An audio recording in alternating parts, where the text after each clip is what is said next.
रायगड जिल्ह्यात झालेल्या मुसळधार पावसाचा मोठा फटका औद्योगिक क्षेत्राला देखील बसलाय।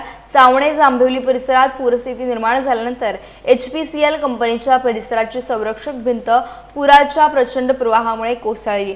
त्यामुळे कंपनीच्या आवारात ठेवलेले मोठ्या संख्येने गॅस सिलेंडर शेजारील ओढ्यातून वाहत जाऊन थेट पाताळगंगा नदीत पोहोचले।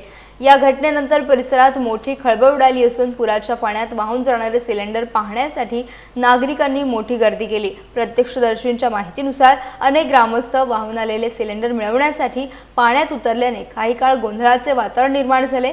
स्थानिकांच्या दाव्यानुसार हजारो सिलेंडर पुराच्या पाण्यात वाहून गेले, मात्र नेमके किती सिलेंडर वाहून गेले याबाबत कंपनी किंवा प्रशासनाकडून अद्याप अधिकृत माहिती देण्यात आलेली नाही। दरम्यान जिल्हा प्रशासनाने नागरिकांना आवाहन करत सापडलेले HPCLचे गॅस सिलेंडर तात्काळ HPCL कंपनी जवळचे अधिकृत डीलर, तहसीलदार कार्यालय खालापूर, तहसीलदार कार्यालय पेण किंवा उपविभागीय अधिकारी कार्यालय पेण येथे जमा करावेत।